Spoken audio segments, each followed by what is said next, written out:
이 늙은이가 회사 말아먹게 생겼네. 도시락 가방을 들고 공장 복도를 걷던 미정은 믿을 수 없는 광경을 보았습니다. 청소부로 일하던 아버지가 누군가에게 뺨을 맞고 있었던 겁니다. 이 늙은 게 뭘 잘했다고 여길 기어들어와요. 그 소리에 민정의 손에서 도시락이 떨어졌습니다. 그 순간부터 모든 것이 무너졌죠. 누가 진짜 부끄러워해야 하는 사람인지, 그리고 한 아버지가 왜 30년간 자신을 숨겨야 했는지 말이죠. 사연 시작하기 전에 구독과 좋아요 부탁드립니다. 안녕하세요. 저는 한도춘입니다. 올해 69살이죠. 새벽 2시 산업단지의 차가운 바람이 공장 주차장을 휩쓸고 지나갑니다. 저는 낡은 경비실 앞에서 청소용품이 담긴 카트를 끌며 걸음을 옮깁니다. 무릎이 시큰거리지만 참습니다. 이 나이에 일자리가 있다는 것만으로도 감사해야죠. 도춘 아저씨, 오늘도 수고하세요. 야간 경비원 김 씨가 인사를 건넵니다. 저는 고개를 끄덕이며 미소를 지어 보입니다. 말수가 적어진 지 오래됐습니다. 굳이 많은 말이 필요하지도 않고요. 공장 안으로 들어서니 익숙한 기계음이 귀를 스칩니다. 야간 조업 중인 프레스 기계들이 규칙적인 리듬을 만들어냅니다. 그런데 이상하게도 이 소리가 제게는 마음을 편안하게 해줍니다. 마치 오래된 친구의 목소리 같아요. 첫 번째로 향하는 곳은 사무실입니다. 낮에 직원들이 사용한 책상을 하나씩 닦아냅니다. 과장실 문패에 윤태호라는 이름이 적혀 있습니다. 제 사위죠. 26에 결혼해서 벌써 10년이 넘었습니다. 태호는 제가 이 회사에서 청소를 한다는 걸 모릅니다. 딸도 마찬가지고요. 그냥 다른 곳에서 일한다고 했거든요. 굳이 알려줄 필요가 없다고 생각합니다. 사위의 책상을 닦으며 잠시 손을 멈춥니다. 책상 위에 놓인 설계도면들이 눈에 들어옵니다. 예전에 제가 그렸던 것과 비슷한 스타일이네요. 그런데 좀 더 세련되고 정교합니다. 시대가 많이 변했죠. 아, 그때가 그리웠지. 혼잣말이 저절로 나옵니다. 30년 전 저는 이 회사의 설립 멤버였습니다. 기계 설계 전문가로 말이죠. 그때는 야심도 있었고 꿈도 컸었어요. 회사가 크게 성장할 거라 믿었고 제 기술이 인정받을 거라 확신했습니다. 하지만 IMF 외환위기가 모든 걸 바꿔놓았죠. 회사는 부도가 났고 저는 하루아침에 거리로 나앉게 됐습니다. 그때 나이가 48이었어요. 다시 시작하기엔 너무 늦은 나이였죠. 그래서 이런저런 일을 전전했습니다. 건설 현장에서 막노동도 하고 택시 운전도 해봤어요. 하지만 나이가 들수록 할 수 있는 일은 줄어들더라고요. 그러다가 이 청소 일을 시작한 게 벌써 5년째입니다. 복도를 걸어가며 벽에 걸린 회사 연역을 봅니다. 1985년 설립이라고 적혀 있어요. 제가 26살 때였죠. 그때 제가 설계한 첫 번째 프레스 기계 사진도 보입니다. 지금은 박물관에나 있을 법한 구식이지만 당시엔 최첨단이었거든요. 생산 라인으로 내려갑니다. 여기서 진짜 일이 시작되죠. 기계 주변을 청소하고 바닥에 떨어진 철 부스러기들을 쓸어냅니다. 기름때가 묻은 부분은 특별한 세제로 닦아야 해요. 손이 거칠어지고 허리가 아프지만 견딥니다.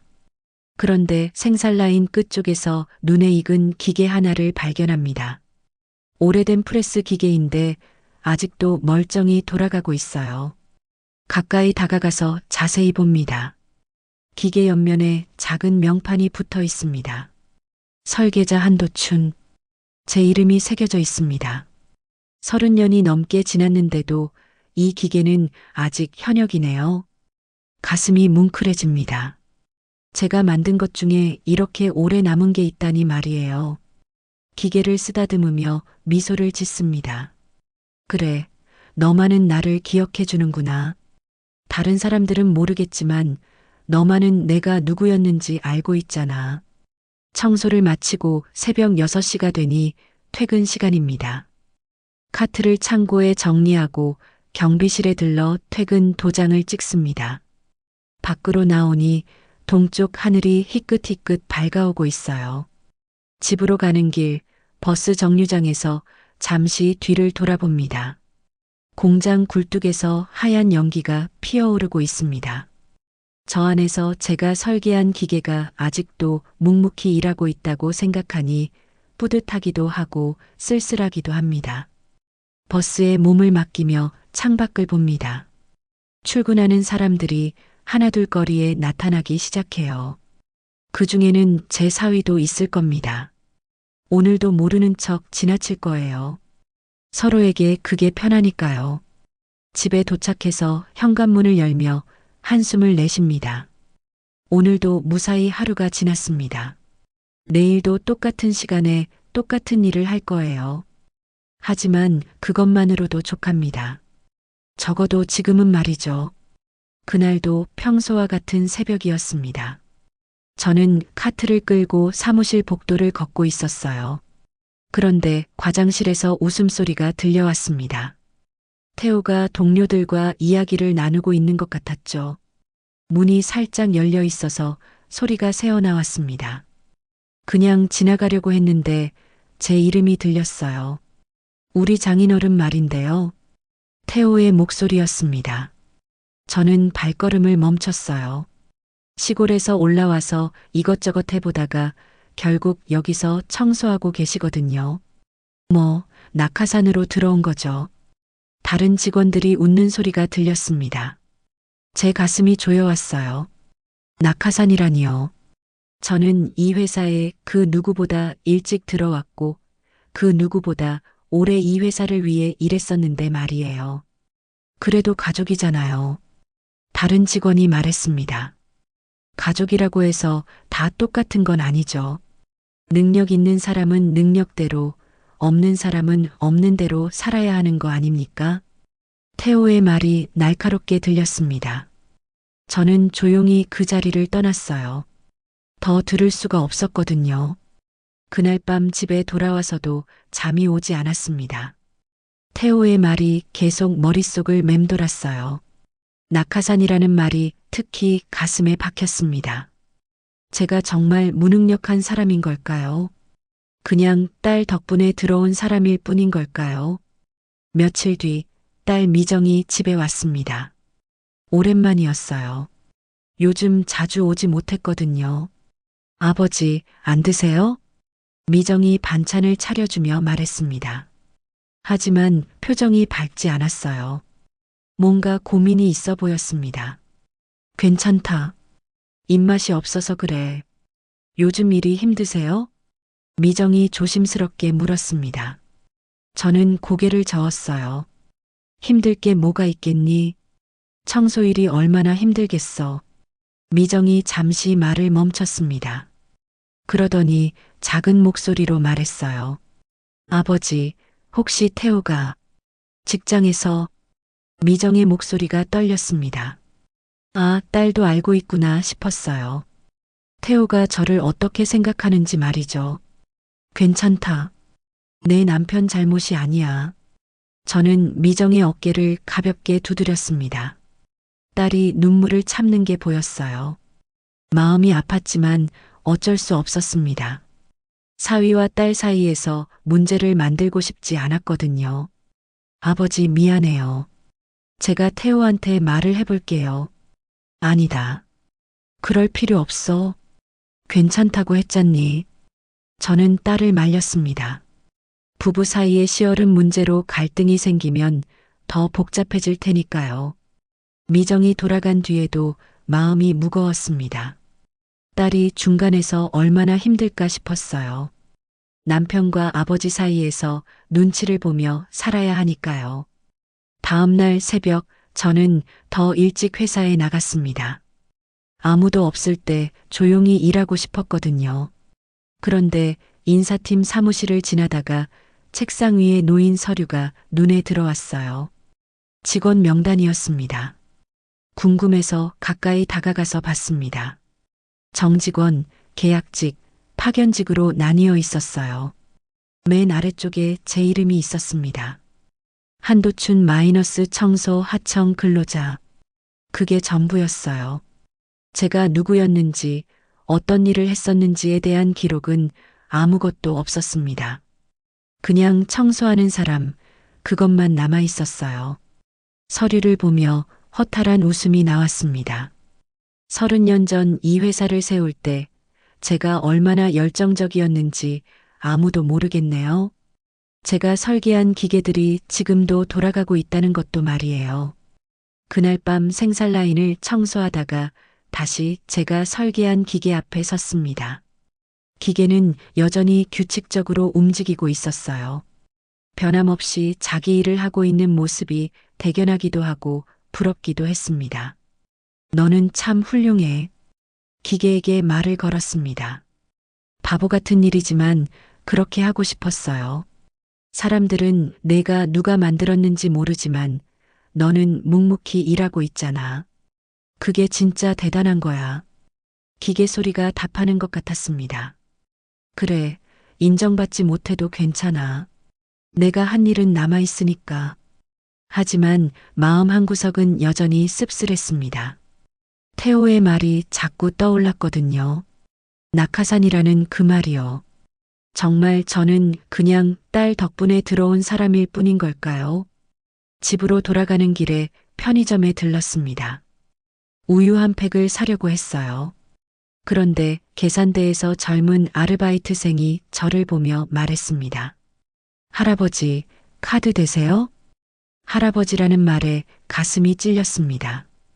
언제부터 사람들이 저를 그렇게 부르기 시작했을까요? 예전엔 한 부장님이라고 불렀었는데 말이에요. 현금으로 할게요. 지갑에서 1,000원을 꺼내며 말했습니다. 손이 떨렸어요. 나이가 들어서 그런 게 아니라 마음이 흔들려서 그랬습니다. 집에 도착해서 거울을 봤습니다. 언제 이렇게 늙었나 싶었어요. 주름이 깊어지고 머리가 휘어진 제 모습이 낯설었습니다. 정말 저는 이제 그냥 청소하는 할아버지일 뿐인 걸까요? 침대에 누워서도 잠이 오지 않았습니다. 딸 생각이 났어요. 미정이 남편과 저 사이에서 얼마나 힘들까 싶었습니다. 제가 없으면 더 편할까요? 그런 생각이 들었어요. 새벽 2시가 되어서야 겨우 잠이 들었습니다. 꿈속에서 젊은 시절에 제가 나타났어요. 설계도를 그리며 열심히 일하던 모습이었습니다. 그때는 미래가 밝아 보였었는데 말이에요. 다음 날 아침 일어나니 몸이 무거웠습니다. 마음도 무겁고 몸도 무거웠어요. 하지만 일은 해야 했습니다. 미정만큼은 불행하지 않았으면 좋겠다는 생각으로 버텨야 했어요. 그날은 평소보다 일찍 생산라인 청소를 마쳤습니다. 기계들이 점검을 위해 잠시 멈춰 서 있었거든요. 저는 카트를 끌고 복도로 나왔어요. 그때 입구 쪽에서 익숙한 목소리가 들렸습니다. 미정이었어요. 딸이 이 시간에 회사에 웬일인지 궁금했습니다. 실례합니다. 한도춘 씨 계시나요? 미정이 경비실에서 물어보는 소리가 들렸어요. 손에는 도시락통을 들고 있었습니다. 아, 제가 요즘 밥을 제대로 못 먹는다고 했더니 걱정이 되었나 보네요. 저는 서둘러 입구로 향했습니다. 딸을 빨리 보내야 했어요. 이런 곳에 오면 안 되는데 말이죠. 미정아, 왜 이런 데까지 와서? 아버지, 도시락 가져왔어요. 아침도 안 드시고 나가셨잖아요.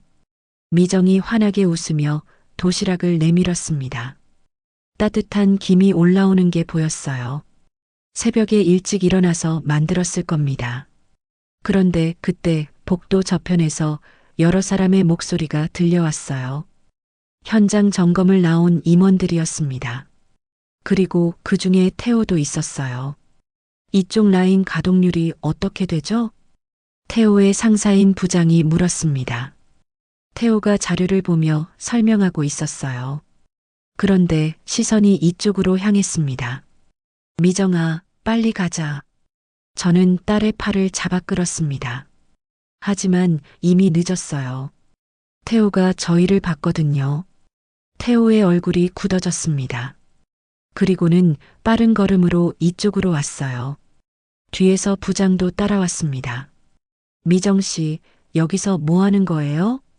태호의 목소리가 차갑게 들렸습니다. 예전에 정겨웠던 사위의 목소리가 아니었어요. 도시락을 좀 가져왔는데요. 아버지가 아침을 안 드시고 이런 누추한 데 오지 말라니까요.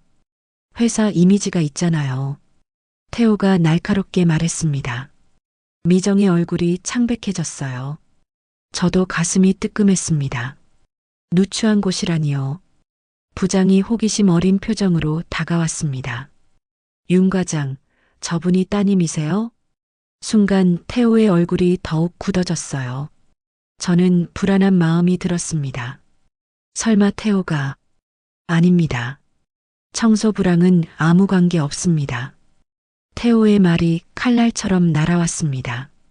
미정이 숨이 멎는 소리가 들렸어요. 제 가슴도 내려앉았습니다. 그럼 왜 도시락을? 부장이 의아해하며 물었습니다. 그냥 착한 분이라서 가끔 챙겨주시는 것 같은데요. 태호가 어색하게 웃으며 둘러댔습니다. 마치 저희가 남처럼 말이에요. 미정의 손이 떨렸습니다. 도시락통을 꽉 쥐고 있던 손에서 힘이 빠지는 게 보였어요. 그렇구나. 요즘 이런 인정 많은 분들이 드물죠. 부장이 웃으며 말했습니다. 하지만 그 웃음이 제겐 비수처럼 느껴졌어요. 부장님, 점검 계속하시죠. 태호가 재촉했습니다. 빨리 이 상황을 벗어나고 싶어 하는 게 역력했어요. 부장이 고개를 끄덕이며 돌아서려 할 때였습니다. 미정의 손에서 도시락통이 떨어졌어요. 쿵! 플라스틱 도시락통이 바닥에 떨어지는 소리가 복도에 울렸습니다. 뚜껑이 열리면서 밥과 반찬이 바닥에 흩어졌어요. 아! 미정이 작은 신음을 내뱉었습니다. 눈에 눈물이 가득 차 있었어요. 하지만 떨어지지는 않았습니다. 필사적으로 참고 있는 것 같았어요. 저는 재빨리 쪼그려 앉아서 흩어진 밥을 주었습니다. 손이 떨렸지만 어쩔 수 없었어요. 이런 모습을 더 오래 보여줄 수는 없었거든요. 죄송합니다. 제가 치울게요. 괜찮습니다. 그냥 두시고 가세요. 태호가 냉정하게 말했습니다. 마치 정말 남인 것처럼요. 부장이 멀어져 가는 소리가 들렸습니다. 이제 복도에는 저희 셋만 남았어요. 미정아. 제가 딸을 부르려는 순간 미정이 돌아서서 뛰어갔습니다. 뒤돌아보지도 않고 말이에요. 미정아. 저는 일어서서 딸을 불렀지만 이미 늦었어요. 미정은 입구 밖으로 사라졌습니다. 태호가 저를 보더니 한숨을 내쉬었어요. 앞으로는 이런 일 없도록 해주세요. 회사가 어떤 곳인지 아시잖아요. 태호야. 과장님이라고 부르세요. 여기서는 말이에요. 태호의 말이 차갑게 들렸습니다. 그리고는 저를 남겨두고 가버렸어요. 저는 홀로 복도에 남았습니다. 바닥에는 아직 밥알과 반찬이 흩어져 있었어요. 딸이 새벽에 정성스럽게 만든 도시락이었을 텐데 말이에요. 무릎을 꿇고 하나하나 주었습니다. 밥알 하나하나가 딸의 마음 같았어요. 하지만 이미 더러워져서 먹을 수는 없었습니다. 청소용 걸레로 바닥을 닦으며 눈물이 날 것 같았습니다. 하지만 참았어요. 이런 곳에서 울 수는 없었거든요. 쓰레기통에 도시락 잔해를 버리며 생각했습니다. 태호에게 저는 정말 그냥 청소부일 뿐인가 보네요. 딸의 아버지도 아니고 사위의 장인도 아닌 그냥 청소하는 늙은이 말이에요. 그날 밤 집에 돌아와서 미정에게 전화를 걸었습니다. 하지만 받지 않았어요. 몇 번을 걸어도 마찬가지였습니다. 결국 문자를 보냈습니다. 미정아, 아빠가 미안하다. 도시락 고마웠어. 하지만 답은 오지 않았어요. 침대에 누워서 천장을 봤습니다. 오늘 일이 자꾸 떠올랐어요. 태호의 차가운 눈빛, 미정의 떨리는 손, 바닥에 떨어진 도시락. 청소 불황은 아무 관계 없습니다. 태호의 말이 귓가에 맴돌았습니다. 정말 저는 아무 관계 없는 사람일까요? 딸과도 사위와도 이 회사와도 말이에요. 하지만 한 가지는 확실했습니다. 미정이 상처받는 모습을 더는 볼 수 없다는 것이요. 제 때문에 딸이 힘들어하는 건 견딜 수 없었습니다. 새벽이 되어서야 잠이 들었습니다. 꿈속에서 젊은 시절의 미정이 나타났어요. 아빠 하며 환하게 웃던 모습이었습니다. 그때는 제가 딸에게 자랑스러운 아버지였는데 말이에요. 눈을 뜨니 아침이었습니다. 또 다른 하루가 시작되었어요. 하지만 어제와는 다른 마음이었습니다. 뭔가 결정해야 할 것 같은 느낌이 들었거든요. 그날 밤 집에 돌아와서도 마음이 차분해지지 않았습니다. 딸이 떨어뜨린 도시락의 모습이 자꾸 떠올랐거든요. 미정의 창백했던 얼굴도 말이에요. 저는 방 한구석에 있는 낡은 옷장을 열었습니다. 맨 아래 서랍에 작은 금고가 있었어요. 오랫동안 열어보지 않았던 금고였습니다. 비밀번호를 누르며 손이 떨렸어요. 미정이의 생일이었습니다. 딸이 태어났을 때부터 써온 번호죠. 찰칵 소리와 함께 금고가 열렸습니다. 안에는 오래된 서류들이 차곡차곡 정리되어 있었어요. 그 중에서 두꺼운 파일 하나를 꺼냈습니다. 표지에 한빛 정밀기계 설계도면이라고 적혀 있었어요. 파일을 열자 노란빛으로 변한 설계도면들이 나왔습니다. 제가 직접 그린 것들이었어요. 1985년부터 1997년까지 12년 동안의 작업물이었습니다. 첫 번째 도면을 보니 가슴이 뭉클해졌습니다. 지금도 회사에서 돌아가고 있는 그 프레스 기계였거든요. 당시에는 최신 기술을 총동원해서 만든 설계였어요. 참 열심히 그렸네. 혼잣말이 나왔습니다. 도면 한 장 한 장에 제 젊은 시절이 담겨 있었어요. 밤늦게까지 계산하고 또 계산하던 기억이 났습니다. 다음 도면은 자동화 라인 설계였습니다. 1990년에 그린 거예요. 당시로서는 혁신적인 아이디어였죠. 지금 회사의 주력 생산 라인이 바로 이 설계를 바탕으로 한 것이었습니다. 하나하나 넘겨보니 추억이 되살아났습니다. 공동 창업자 박 사장과 함께 밤새 토론하던 일, 새로운 기술 도입을 위해 독일까지 출장을 갔던 일, 첫 번째 대형 수주를 따냈을 때의 기쁨까지 말이에요. 그때 저는 한빛 정밀기계의 기술이사였습니다. 20명 남짓한 작은 회사였지만 꿈은 컸어요. 우리 기술로 세계와 경쟁하겠다고 다짐했었죠. 도춘아, 우리가 꼭 성공해보자. 박 사장이 하던 말이 귓가에 들리는 것 같았어요. 당시에는 정말 가능할 거라고 믿었었습니다. 마지막 도면을 보니 날짜가 1997년 10월이었습니다. IMF 외환위기가 터지기 직전이었어요. 자동 품질 검사 시스템 설계였는데 완성하지 못한 채로 남아 있었습니다. 그 무렵 회사 사정이 급격히 나빠졌었죠. 주요 거래처들이 하나둘 주문을 취소했고 자금 회전이 어려워졌어요. 박 사장은 매일 은행을 드나들며 대출을 받으려고 애썼습니다. 하지만 결국 한계가 왔습니다. 1997년 12월 회사는 부도 위기에 몰렸어요. 그때 박 사장이 저를 사무실로 불렀습니다. 도춘아, 미안하다. 하지만 어쩔 수 없어. 박 사장의 얼굴이 창백했어요. 그리고는 충격적인 말을 했습니다. 기술 유출 의혹이 있다고 해야겠어. 내가 책임을 져줘야 회사를 살릴 수 있어. 저는 귀를 의심했습니다. 기술 유출이라니요. 제가 개발한 기술을 제가 유출했다는 말인가요? 사장님, 그게 무슨 말씀이세요? 채권단에서 요구하는 거야. 책임자가 있어야 재정 지원을 해준다고 해. 박 사장이 고개를 숙였어요. 하지만 이미 결정된 일이라는 듯이 말했습니다. 퇴직금은 충분히 줄게.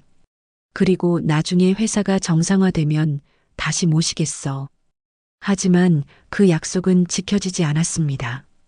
저는 하루아침에 회사를 쫓겨났고 기술 유출 의혹이라는 누명까지 썼어요. 업계에서 발을 붙일 수 없게 되었죠. 더 큰 아픔은 따로 있었습니다. 그 무렵 아내가 암 선고를 받았거든요. 병원비가 너무 많이 들었어요. 퇴직금으로는 턱없이 부족했습니다. 결국 아내는 충분한 치료를 받지 못하고 세상을 떠났습니다. 미정이 20살 때였어요. 대학교 2학년이었죠. 아빠, 괜찮아요. 제가 돈 벌어서 살 수 있어요. 미정이 눈물을 참으며 말했던 기억이 났어요. 하지만 어떻게 딸 혼자 살게 할 수 있었겠어요. 저는 어떤 일이든 하기로 마음먹었습니다. 그때부터 건설 현장 일을 시작했어요. 기술자였던 제가 막노동을 하게 된 거죠. 하지만 딸 앞에서는 절대 힘든 기색을 보이지 않았습니다. 미정이 대학을 졸업하고 취직한 뒤에도 마찬가지였어요. 딸이 결혼할 때까지 제가 누구였는지, 어떤 일을 했었는지 말하지 않았습니다. 태호를 사위로 맞을 때도 그랬어요. 태호는 제가 그냥 시골에서 올라온 일반 직장인 정도로만 알았죠. 굳이 과거 이야기를 할 필요가 없다고 생각했거든요. 하지만 태호가 한빛 정밀기계에 입사했을 때는 당황했습니다. 하필 제가 쫓겨난 그 회사의 말이에요. 게다가 제가 설계한 기계들을 다루는 부서였어요. 그래도 모른 척했습니다. 딸의 행복을 위해서였어요. 태호가 잘 되고 미정이 행복하면 그걸로 좋겠습니다. 몇 년 뒤 이 회사에서 청소 일자리가 났다는 소식을 들었을 때도 주저했어요. 하지만 나이가 들수록 일자리를 구하기 어려워졌고 결국 지원하게 되었습니다. 아이러니하게도 제가 쫓겨난 회사에서 청소를 하게 된 거죠. 하지만 괜찮다고 생각했어요. 최소한 딸과 사위에게는 부담이 되지 않으니까 말이에요. 설계 도면을 다시 파일에 정리하며 한숨을 내쉬었습니다. 이 모든 게 제 작품이었는데 이제는 청소하는 할아버지로만 기억될 거예요. 하지만 어쩔 수 없었습니다. 진실을 말한다고 해서 뭐가 달라질까요? 오히려 딸과 사위에게 더 큰 부담만 될 테니까요. 금고를 다시 닫으며 생각했습니다. 앞으로도 이렇게 살아가야겠어요. 누구도 모르게 조용히 말이에요. 미정아, 아빠는 괜찮다. 작은 목소리로 중얼거렸습니다. 딸만 행복하면 그걸로 충분했어요. 제 자존심 따위는 중요하지 않았습니다. 하지만 마음 한구석에는 여전히 아픔이 남아 있었어요. 오늘 태호가 한 말들이 자꾸 떠올랐거든요. 정말 저는 이제 아무것도 아닌 사람일까요? 창밖을 보니 새벽이 밝아오고 있었습니다. 또 다른 하루가 시작되는 거예요. 오늘도 묵묵히 청소를 하고 아무도 모르게 제 일을 해나갈 겁니다. 그게 제가 선택한 삶이니까요. 딸을 위해서라면 충분히 감당할 수 있는 일이었습니다. 다음 날 새벽 저는 평소보다 일찍 생산 라인으로 내려갔습니다. 어제 일이 자꾸 마음에 걸려서 잠을 제대로 이루지 못했거든요. 3번 라인 프레스 기계 주변을 청소하고 있는데 이상한 소리가 들렸습니다. 평소와 다른 진동이 느껴졌어요. 기계에서 나는 소리가 불규칙했습니다. 가까이 다가가서 살펴보니 유압 라인에서 기름이 새고 있었어요. 압력 게이지도 정상 범위를 벗어나 있었습니다. 이건 위험한 상황이었어요. 30년 넘게 기계를 다뤄본 경험으로 알 수 있었습니다. 이대로 두면 큰 사고가 날 수도 있었거든요. 저는 주저하지 않고 비상정지 버튼을 눌렀습니다. 기계가 멈추면서 생산 라인 전체가 조용해졌어요. 안전이 우선이었습니다. 그런데 몇 분 뒤 태호가 헐레벌떡 뛰어왔습니다. 얼굴이 새빨갛게 달아올라 있었어요. 생산 중단이 무슨 짓이냐? 태호가 소리를 질렀습니다. 주변에 있던 작업자들이 모두 이쪽을 봤어요. 기계에 이상이 있어서 제가 설명하려던 순간이었습니다. 탁! 뺨에 화끈한 충격이 전해졌습니다. 태호가 저를 때린 거였어요. 귀가 윙윙거렸습니다. 이 늙은이가 회사 말아먹게 생겼다. 태호의 목소리가 공장 전체에 울렸습니다. 주변 직원들이 웅성거리기 시작했어요. 누군가는 핸드폰을 꺼내서 촬영하는 것 같았습니다. 저는 뺨을 만지며 그 자리에 서 있었습니다. 아팠지만 참았어요. 대답할 말도 찾을 수 없었습니다. 생산 지연되면 책임질 거예요? 태호가 계속 소리를 질렸습니다. 완전히 이성을 잃은 모습이었어요. 그때 공장 입구 쪽에서 여러 사람이 들어오는 소리가 들렸습니다. 정장을 입은 사람들이었어요. 투자 검토를 위해 온 외부 인사들 같았습니다. 그중 한 명이 저를 보더니 놀란 표정을 지었습니다. 50대 후반으로 보이는 남자였어요. 안경을 쓰고 있었습니다. 혹시 한도춘 엔지니어님이십니까? 그 남자가 조심스럽게 물었습니다. 주변이 갑자기 조용해졌어요. 태호도 말을 멈췄습니다. 저는 당황했습니다. 누가 저를 알아볼 줄은 몰랐거든요. 이런 상황에서 말이에요. 저 잘못 보신 것 같은데요. 제가 작은 목소리로 대답했습니다. 하지만 그 남자는 확신하는 듯한 표정이었어요. 아닙니다. 분명히 한도춘 이사님이시잖아요. 저는 대우정밀 김영우입니다.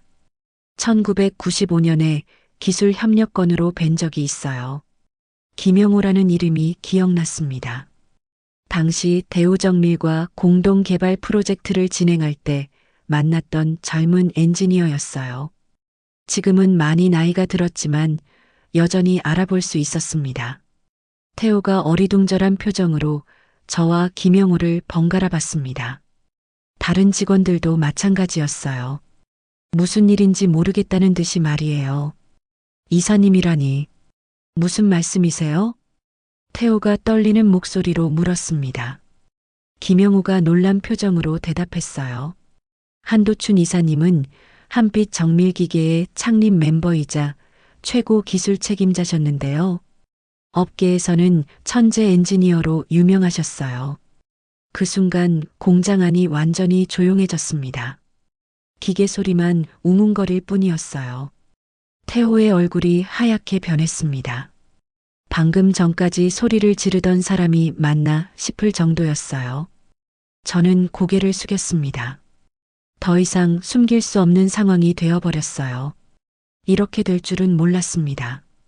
김영우가 태호를 향해 한 걸음 다가섰습니다. 얼굴에는 분노가 역력했어요. 당신이 방금 모욕한 그분, 이 회사의 첫 설계자이자 공동 창립자예요. 김영우의 목소리가 공장 전체에 울렸습니다.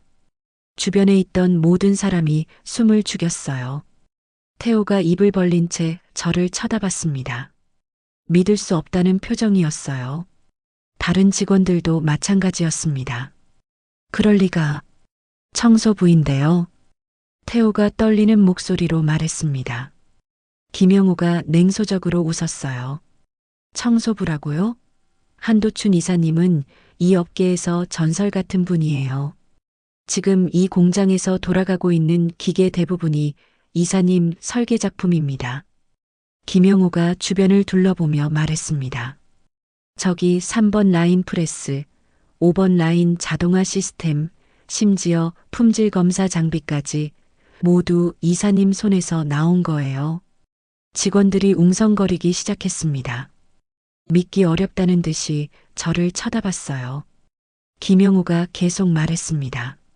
1995년 독일 뒤셀도르프 박람회에서 이사님 기술이 대상을 받았을 때를 기억해요. 유럽 엔지니어들이 모두 감탄했었죠. 저는 고개를 숙인 채 아무 말도 하지 않았습니다. 이런 식으로 과거가 드러날 줄은 몰랐거든요.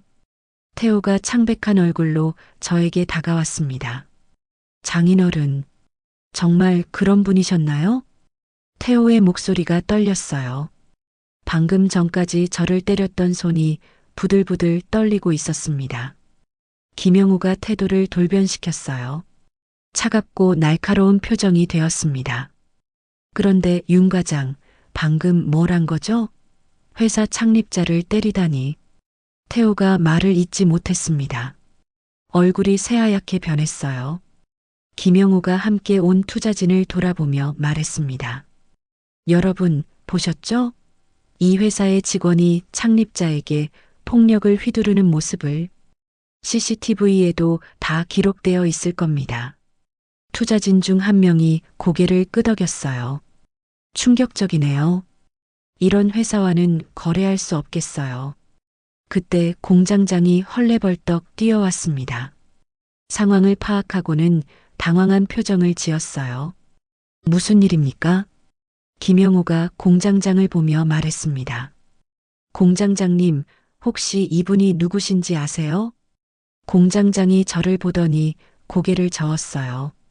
청소 담당 한도춘 씨인데요. 한도춘 이사님입니다. 이 회사를 세운 분이에요. 공장장의 눈이 커졌습니다. 믿을 수 없다는 표정이었어요. 김영우가 투자진을 향해 말했습니다. 계획을 바꿔야겠습니다. 원래는 기술 검토만 하려고 했는데 전격적으로 인수를 추진하겠어요. 태호가 더욱 창백해졌습니다. 회사가 인수되면 자신의 처지가 어떻게 될지 알 수 있었거든요. 그리고 한도춘 이사님을 명예기술 고문으로 모시겠습니다. 김영우가 저를 향해 정중하게 고개를 숙였어요. 이사님, 받아주시겠습니까? 저는 잠시 망설였습니다. 갑작스러운 일이었거든요. 하지만 김영우의 진심 어린 눈빛을 보니 거절할 수가 없었어요. 고맙습니다만 저는 이미 늙었어요. 나이는 중요하지 않습니다. 경험과 지혜가 더 소중하죠. 김영우가 미소를 지으며 말했습니다. 그때 태호가 무릎을 꿇고 앉았습니다. 갑작스러운 일이었어요. 장인어른, 죄송합니다. 제가 정말 잘못했어요. 태호가 울먹이는 목소리로 말했습니다. 주변 직원들이 모두 쳐다봤어요. 저는 태호를 일으켜 세웠습니다. 괜찮다. 일어나거라. 용서해 주세요. 제가 몰랐어요. 태호가 계속 고개를 숙였습니다. 후회와 두려움이 섞인 표정이었어요. 김영우가 차갑게 말했습니다. 모르면 함부로 대해도 된다는 뜻인가요? 나이 드신 분을 때리는 게 정상입니까? 태호가 대답하지 못했습니다. 변명할 여지가 없었거든요. 김영우가 공장장을 보며 말했습니다. 인수 절차는 일주일 내로 완료하겠습니다. 그때까지 한도춘 이사님이 불편하지 않도록 각별히 신경 써주세요. 공장장이 급히 고개를 끄덕였어요. 네, 알겠습니다. 김영우가 저에게 다가와서 명함을 건넸습니다. 이사님, 제 연락처입니다. 언제든 연락 주세요. 명함을 받으며 감회가 새로웠습니다. 30년 만에 다시 만난 옛 동료였거든요. 영호야, 많이 컸구나. 제가 말하자 김영호의 눈에 눈물이 맺혔어요. 이사님께 배운 기술로 여기까지 왔습니다. 정말 감사해요. 주변 직원들이 모두 저를 신기한 눈으로 쳐다봤습니다. 평소에 말수적은 청소부 할아버지가 갑자기 회사 창립자가 되어버린 거니까요. 태호는 여전히 창백한 얼굴로 서 있었습니다. 자신이 저지른 일의 크기를 깨닫고 있는 것 같았어요. 김영우가 마지막으로 말했습니다. 이사님, 이제 제자리를 찾으셨네요. 더 이상 숨어 지내실 필요 없어요. 저는 고개를 끄덕였습니다. 정말 긴 세월이 흘렀지만 드디어 제자리로 돌아온 것 같았어요. 하지만 마음 한구석은 복잡했습니다. 딸과 사위가 이 소식을 들으면 어떤 반응을 보일까 걱정되었거든요. 김영우가 돌아간 뒤 회사 분위기가 완전히 바뀌었습니다. 직원들은 저를 보는 눈빛이 달라졌어요. 존경과 호기심이 섞인 시선이었습니다. 며칠 뒤 인사팀에서 연락이 왔습니다. 태호에 대한 내부 조사를 진행한다는 내용이었어요. CCTV 영상과 직원들의 증언을 바탕으로 한다고 했습니다. 조사 결과는 충격적이었습니다. 태호가 그동안 얼마나 많은 갑질을 해왔는지 드러났거든요. 저뿐만 아니라 다른 직원들에게도 비슷한 일을 벌였다는 증언이 나왔어요. 특히 신입 직원들에게 했던 행동들이 문제가 되었습니다. 업무와 관련 없는 개인적인 심부름을 시키고 실수하면 공개적으로 모욕을 준 일들이 드러났어요. 일주일 뒤 태호는 징계위원회에서 해고 결정을 받았습니다. 회사 창립자에 대한 폭행과 지속적인 직장 내 괴롭힘이 이유였어요. 그날 저녁 미정이 집으로 왔습니다. 얼굴이 많이 야위어 있었어요. 며칠 동안 고민이 많았나 봅니다. 아버지, 정말 죄송해요. 미정이 눈물을 흘리며 말했습니다. 무슨 소리냐? 내가 잘못한 게 뭐가 있어? 저는 딸의 어깨를 가볍게 두드렸어요. 미정이 중간에서 얼마나 힘들었을지 짐작할 수 있었거든요. 태호랑 이혼하기로 했어요. 미정의 말에 저는 놀랐습니다. 예상은 했지만 실제로 듣게 되니 마음이 복잡했어요.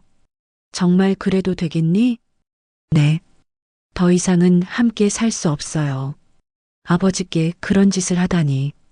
미정이 고개를 숙였습니다. 결혼 10년을 정리하기로 한 결정이니 얼마나 괴로웠을까 싶었어요. 힘든 결정이었을 텐데. 괜찮아요. 오히려 속이 시원해요.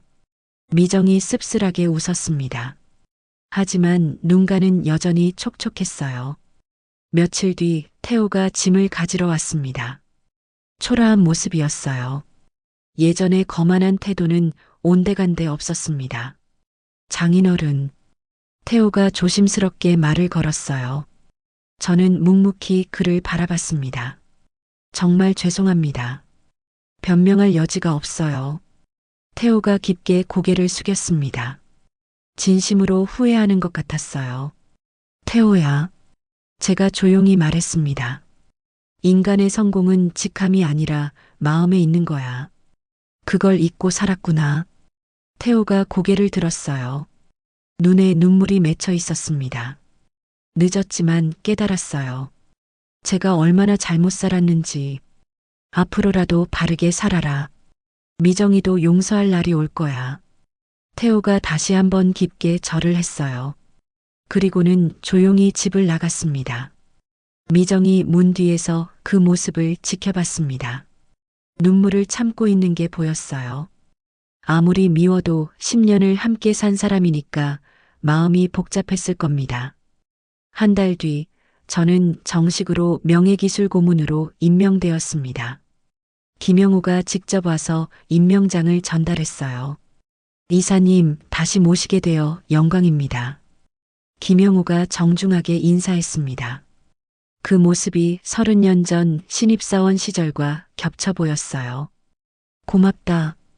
이 나이에 다시 일할 수 있게 되다니. 저는 감개무량했습니다. 청소부에서 다시 엔지니어로 돌아온 거니까요.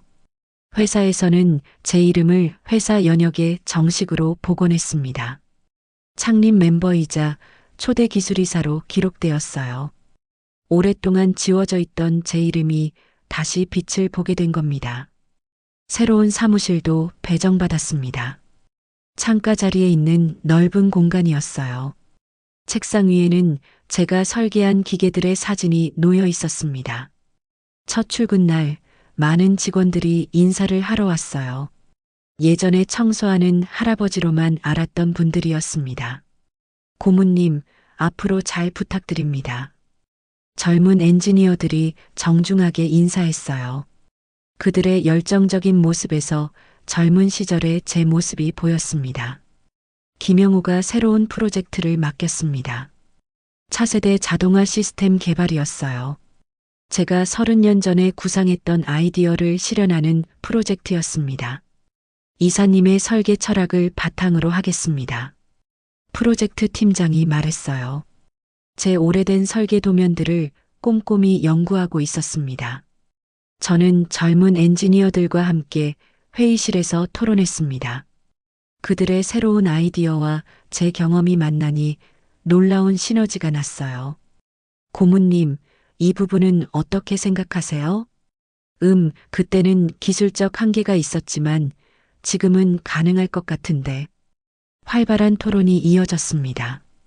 오랜만에 느끼는 즐거움이었어요. 점심시간에 생산 라인을 둘러봤습니다.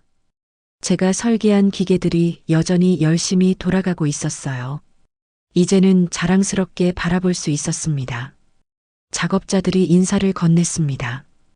고문님, 안녕하세요. 수고들 하세요. 저는 환하게 웃으며 답했어요.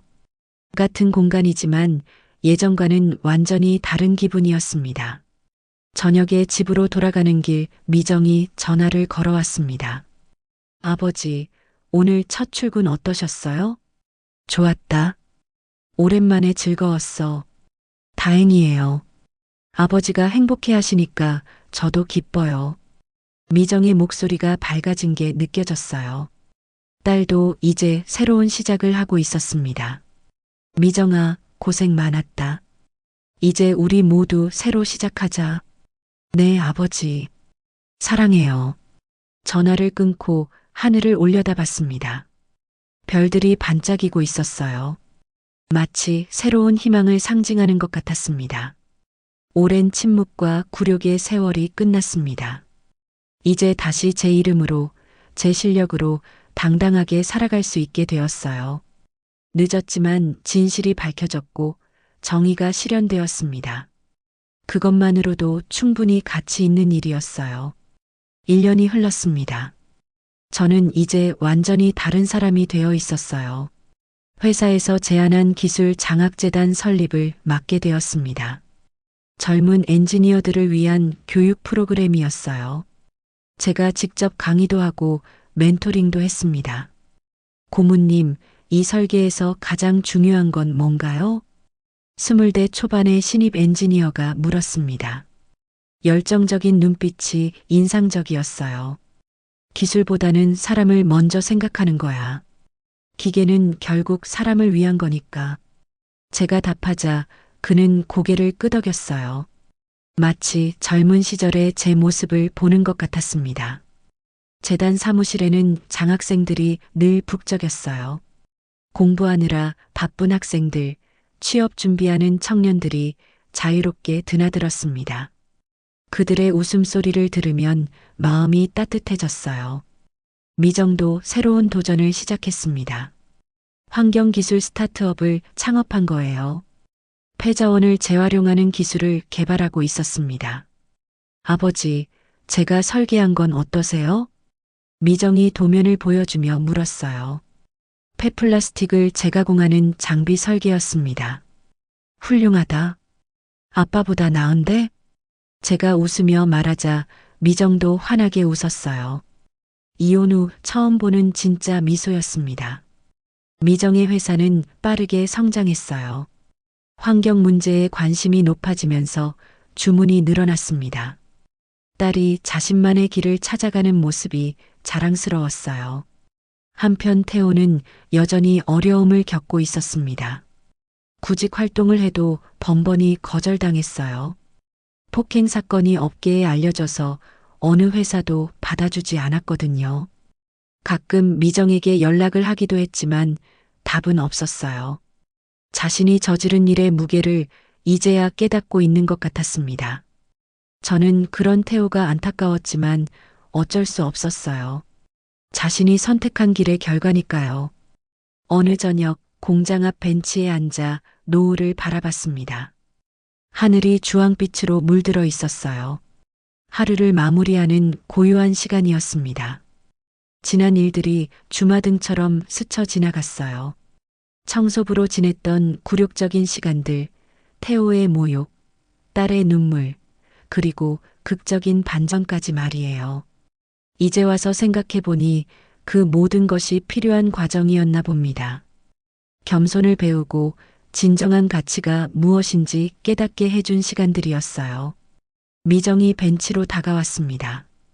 퇴근길에 들른 모양이었어요. 아버지, 여기 계셨네요. 미정아, 오늘 일은 어땠니? 좋았어요. 새로운 주문이 또 들어왔거든요. 미정이 제 옆에 앉으며 말했어요. 딸의 얼굴에 자신감이 넘쳤습니다. 대견하구나. 정말 잘하고 있어. 저는 딸의 머리를 쓰다듬었어요. 미정이 어릴 때처럼 말이에요. 아버지 덕분이에요. 아버지가 보여주신 모습 때문에 용기를 낼 수 있었어요. 미정의 말에 가슴이 따뜻해졌습니다. 내가 만든 건 기계가 아니라 사람의 마음이었지. 제가 혼잣말하듯 중얼거렸어요. 네, 아무것도 아니야. 그냥 생각이 나서. 저는 웃으며 일어섰습니다. 집으로 가는 길에 미정과 나란히 걸었어요. 딸과 함께 걷는 이 시간이 참 소중했습니다. 예전에는 당연하게 여겼던 일상이었는데 말이에요. 아버지, 내일 저녁에 같이 식사해요. 그래, 좋지. 저는 고개를 끄덕였어요. 이제 딸과 함께 보내는 시간이 가장 행복한 순간이었습니다. 하늘의 별들이 하나둘 나타나기 시작했어요. 새로운 하루가 끝나고 또 다른 하루가 기다리고 있었습니다. 하지만 이제는 두렵지 않았어요. 진정한 부자는 돈이 많은 사람이 아니라 자존심을 잃지 않은 사람이라는 걸 깨달았거든요. 그리고 가족의 사랑을 지킨 사람이요. 모든 것을 잃었다고 생각했던 순간에도 제게는 소중한 것들이 남아 있었어요. 딸의 사랑, 기술에 대한 열정, 그리고 포기하지 않는 마음이 말이에요. 이제 새로운 시작입니다. 나이가 들었다고 해서 꿈을 포기할 필요는 없으니까요. 오히려 경험이 쌓인 만큼 더 큰 일을 할 수 있을 거예요. 미정과 함께 집 앞에 도착했습니다. 따뜻한 불빛이 창문으로 새어나오고 있었어요. 이제 정말 집 같은 느낌이었습니다. 어떠셨나요? 오늘 준비한 이야기는 여기까지입니다. 영상을 시청해주신 모든 분들께 고맙습니다. 느끼신 감정을 댓글로 남겨주세요. 구독과 좋아요 부탁드립니다. 감사합니다. 건강하시고 행복하세요.